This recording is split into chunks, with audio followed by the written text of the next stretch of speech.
नमस्कार, मैं डॉक्टर माजगांवकर। आज हम करने वाले हैं गोमुखासन। गोमुखासन करने से आपको यदि हाइड्रोसिल की समस्या है, किसी व्यक्ति को धातु रोग की समस्या है, स्त्रियों में सफ़ेद पानी जिसको वाइट डिस्चार्ज ल्यूकोरिया बोलते हैं, यदि उसकी समस्या है उसमें आपको राहत मिलती है। इसके लिए आपको गोमुखासन अवश्य करना चाहिए। बहुमूत्रता की समस्या है, आपने देखा होगा कई व्यक्ति को यूरिन की समस्या हो जाती है, बार बार यूरिन टॉयलेट बार बार जाना होता है, दिन में कम से कम 15 से 20 बार यूरिन की समस्या है, उसमें भी आपको गोमुखासन अति लाभकारी है। और यदि किसी को धातु रोग यानी स्वप्न दोष की समस्या है, वहाँ पे भी आप गोमुखासन यदि नित्य करते हैं तो अवश्य ही आपको लाभ मिलेगा। साथ में कुछ आप आयुर्वेदिक दवाइयों का सहारा लीजिए, डॉक्टर के संपर्क में जाइए और दवाइयाँ और साथ में योग का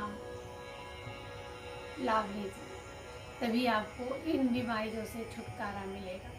यदि आप शुरुआती अवस्था में करते हैं तो आपको लंबे समय तक दवाइयाँ लेने की आवश्यकता नहीं होती। प्लीज़ वीडियो को आप ज़्यादा से ज़्यादा लोगों को शेयर करिए, सब्सक्राइब करिए, जिससे हर व्यक्ति योग का लाभ ले सके। तो चलिए शुरू करते हैं आज का आसन, जिसका नाम है गोमुखासन। तो सबसे पहले हम देखते हैं किस प्रकार से हमें आज का आसन करना है। हमारा पैर किस प्रकार से होना चाहिए, हमारे हाथ किस प्रकार से होना चाहिए, ध्यान से देखिए, किसी भी प्रकार की गलती ना हो। समझ में नहीं आता है तो प्लीज़ आप कमेंट बॉक्स में मुझे बताइए कि आपको आसन करने में कुछ दिक्कतें महसूस हो रही हैं। तो चलिए शुरू करते हैं। उसके लिए आप बैठिए, इस प्रकार से आप बैठिए। आपका जो एड़ी है, एड़ी के बल आपका जो इस प्रकार से आपका जो हिप पॉइंट है एड़ी में लगा हुआ होना चाहिए। पहले हम बाएं पैर को इस प्रकार से करेंगे और फिर आपका जो दायां पैर है वो इस प्रकार से होना चाहिए। पहले हम सामने से मैं आपको दिखा देती हूँ, समझने में थोड़ी दिक्कत होगी।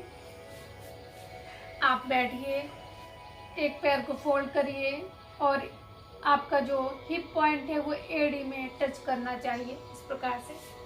और आपका जो दूसरा पैर है, किसी भी एक पैर से आप इस प्रकार से बैठ जाइए, दूसरा पैर आप इस प्रकार से फोल्ड करिए पीछे की तरफ।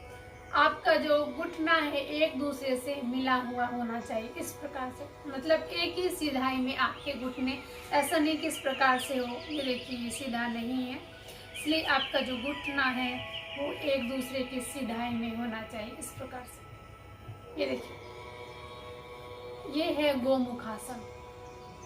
इस प्रकार से आप बैठ जाइए, पहले एक पैर से, फिर यही हम दूसरे पैर से करेंगे। कमर आपकी सीधी तनी हुई होनी चाहिए और आपका जो हाथ है वो इस प्रकार से पीछे करके दूसरे हाथ की मदद से हमें पकड़ना है। अभी मैं आपको पीछे से भी करके दिखाऊंगी। और जितनी देर तक आप खुद को रोक सकते हैं उतनी देर तक रोक के रखिए, उसके बाद आप सामान्य अवस्था में आ सकते हैं। आपको मैं पीछे से दिखाती हूँ, समझने में थोड़ा सा आसानी रहेगी। इस प्रकार से आप बैठिए। पहले आपका जो एड़ी है आपके हिप में, रिनितम में जुड़ा हुआ होना चाहिए। आपका जो पैर है दोनों घुटने एक के दोनों की सिधाई में, और आपका हाथ, बाएं हाथ इस प्रकार से करिए और दाएं हाथ से इस प्रकार से आप पकड़िए, दोनों को जोड़ के रखिए।